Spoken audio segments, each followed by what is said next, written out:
Hi, readers. It's Lori. Welcome back to my channel, Books, Ink, and Paper. I am in the midst of creating a book inventory for myself, which prompted this particular dilemma I'm having. That is, when I look through my backlist and enter them into this inventory that I've created, I'm not always sure I completely remember at all what these books were about in some cases, nor am I sure I will eventually get to reading them. So today I'm bringing forward 4 of them, and I may do this periodically to really kind of talk out loud what they're about again, so that I remember why I got these in the first place, and then decide if I'm going to give them a chance, if I'm going to keep them. It's kind of like a series I used to do called To Read or Not to Read. And I often could decide that day whether or not they were going to stay on my shelves. I'm not sure about these today, if I can decide today or not. I just don't know. I don't remember anything about them. So let's start with the first one, and that is An American Marriage by Tayari Jones. This is an older book. It was a 2018 selection for most notable books by the New York Times Book Review, as well as Oprah's book club selection. I think I acquired this in, I love the goldenness of it. I think I acquired this in a little free library, and I just never have even looked at it. And sometimes that happens to me. Like I'll pull one out and I'll think, oh, I've heard of that. And then there it sits. Celestial and Roy are married and they're doing well and having their lives. She's an artist and she's about to kind of break through, and Roy is a young executive and they've been married, I don't know for how long, but something happens and Roy is incarcerated for a crime he didn't commit. And I'm assuming over a period of time not being released, Celestial turns to his childhood friend and best man when they got married, Andre, for support. And what I think happens in this is that her relationship with Andre changes and evolves. I'm assuming that they don't divorce. And so this is a kind of a twisty, turny love story, but not in a thriller kind of way, because I'm kind of off thrillers at the moment, but in a introspective, powerful kind of examination of love and loss and disconnection, and how you sort through the morality of that, I think, is the bigger question. What does it say? An American Marriage looks deep into the souls of people who must reckon with the past while moving forward with hope and pain into the future. Yeah, I imagine it's a pretty significant dilemma. There is a reading guide with it and some other features, it says, but am I going to get to this? Let's see what ratings it has. That might help me decide. Let me see what my friends have said about it. That might help. I marked it as want to read in October of 2018. So that's obviously when I acquired it, or right around the time where I saw it. It has a 3.94 rating on Goodreads. Anne Bogle gave it 5 stars. My friend Beth gave it 3.5. Another friend of mine gave it 5. A lot of my friends gave it 5 stars. There's a 3. My friends really like it. So as you know, when we're connected with other readers, we typically connect with like-minded people, as I just said in another video. So it's very possible that I will like this and I will read it and enjoy it. Okay, so that one's still on the probably maybe pile. Here's another one I just had to have, The Only Woman in the Room by Marie Benedict. It was also a little free library. I remember this clearly because I was surprised it was in there. It was in excellent condition. I'm not sure anyone even ever finished it. Oh yeah, maybe there's a little bit of wear and tear on the side spine. It's about Hedy Lamarr, who is a screen actress who was also an important imperative figure in history. She married an Austrian arms dealer she heard the Third Reich's plans while she was married to her husband, and he was probably involved in meetings and whatnot. And she devised a plan to flee in disguise from their castle and their life, and she ended up in Hollywood. But again, she was a scientist. So look at the end papers in this book. Clearly, that's why I got this, right? Yeah, it's in the front and the back. What this author, Marie Benedict, does is she writes novels about important women in history, but it's fiction. Why have I not read this? It's not even very long. It has a guide in the back. It has an excerpt from another novel of hers. It has a kind of a little synopsis about Hedy Lamarr and what we maybe didn't know about her, certainly what they didn't know about her then. Yeah. Oh my gosh. It's blurbed by Fiona Davis, a couple other people I don't know. I feel like I would read this, don't you? Yeah, I feel like I don't know why I haven't read this. A Tale for the Time Being by Ruth Ozeki.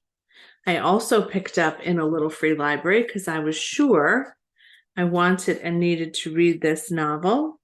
She is a writer, filmmaker, Zen Buddhist priest, Ruth Ozeki is, and has written a few other things, as well as a screenplay. Let's look at why have I not read A Tale for the Time Being.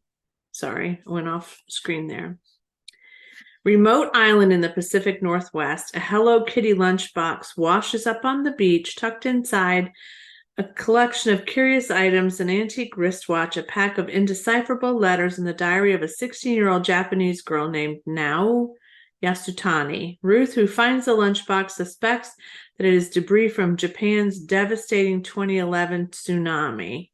Once Ruth starts to read the diary, she quickly finds herself drawn into the mystery of this young girl's fate. In a manga cafe in Tokyo's electric town, Nao has decided there's only one escape from the loneliness and the pain in her life as she's uprooted from her U.S. home, bullied at school, and watching her parents spiral deeper into disaster. But before she ends it all, she wants to accomplish one thing: to recount the story of her great-grandmother, a 104-year-old Zen Buddhist nun, in the pages of her secret diary. The diary, Nao's only solace, is her cry for help to a reader whom she can only imagine. Weaves across time and space, probing the relationships between writer and reader, fact and fiction, history, memory, and myth. Okay. Okay, let's see how many ratings this got that I didn't even look at this whole time.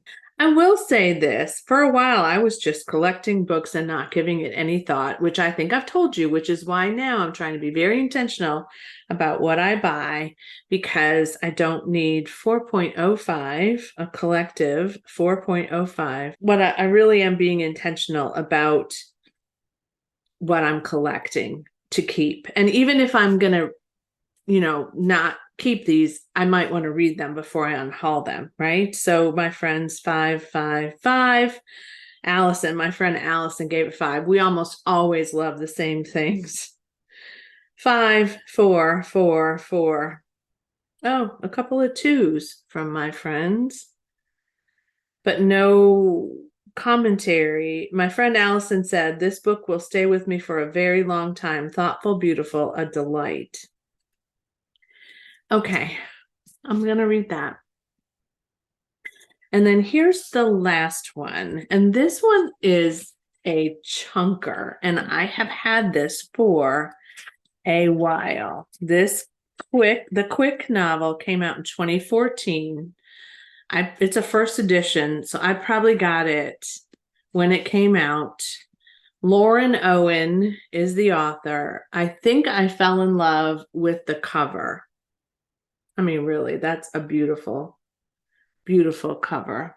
It's blurbed by Kate Atkinson, Hilary Mantel, which I don't know anything about that author, and Tana French. A blend of Victorian London and rich imagination. I'm going to tell you what it's about, but I'm going to actually first look at, I'm all over the place today, so forgive me, but I've had kind of a wonky start to my day. It's just one of those days where everything is just disjointed. 3.25, a debut by Lauren. Oh, my friend Lisa gave it 2 stars. No plot, disappointed after 100 pages, no idea what this is about. Magic and Menace of Victorian London, 1892. James Norbury, a shy would-be poet, newly down from Oxford, finds lodging with a young aristocrat. Introduced to the drawing rooms of high society, finds love in an unexpected quarter, then vanishes without a trace. Unnerved, his sister Charlotte sets out from their crumbling country estate, determined to find him. In the sinister labyrinth that greets her, she uncovers a secret world at the margins populated by unforgettable characters, a female rope walker turned vigilante, a street urchin with a deadly secret, and the chilling Dr. Knife.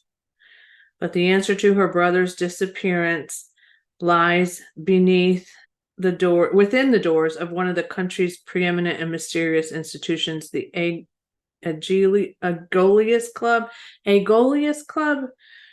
whose members include the most ambitious and most dangerous men in England. I don't know. Okay, out of my friends, one gave it 5, one gave it 2, one gave it 3. So I guess that would end up an average of 3.33 in my friends' reviews, which isn't terrible. It's better than the overall average on Goodreads. I could try a chapter and then see if I feel like the writing works for me. Let me do that and come back and let you know.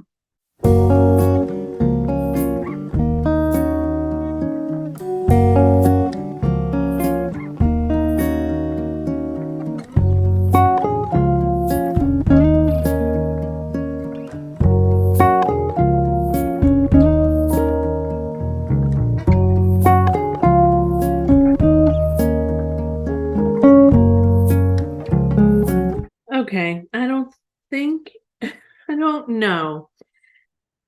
It's gothic for sure. It's gothic fiction. It's a slow first chapter. It's possible I could listen to it. I could at least start there and see if it's something I want to keep, I guess. I don't imagine I would ever reread it either, is the one thing. I probably would not buy it unless I look at this again and I think, oh, I could just see myself reading this, but honestly, I can't. This is silly. 523 pages, and I didn't even want to finish the first chapter. What am I thinking here? Why am I thinking this would be good? I mean, it's good, I'm sure, for some people, but I don't think it's good for me. Out of these 4, for now, I'm going to keep these, and I'm going to prioritize these. And I could read any one of these in the next couple of months while I'm on my thriller break, right? And I'll keep these for now. And then when I'm finished with them, I'll probably unhaul these 2. The only one I could see myself keeping maybe is the Marie Benedict, because Hedy Lamarr, I mean, oh my gosh, who doesn't love, well, I mean, maybe there are a lot of people that don't love Hedy Lamarr, but I do. Okay, thanks for paying attention to this dilemma that I have. Let me know if you would have chosen differently, or if you have read any of these. Gosh, if one of you tells me that you read The Quick and it's fantastic, what will I do? We'll see. Can't wait. Read the comments. Read the comments. Let me know. And as always, happy reading. Bye.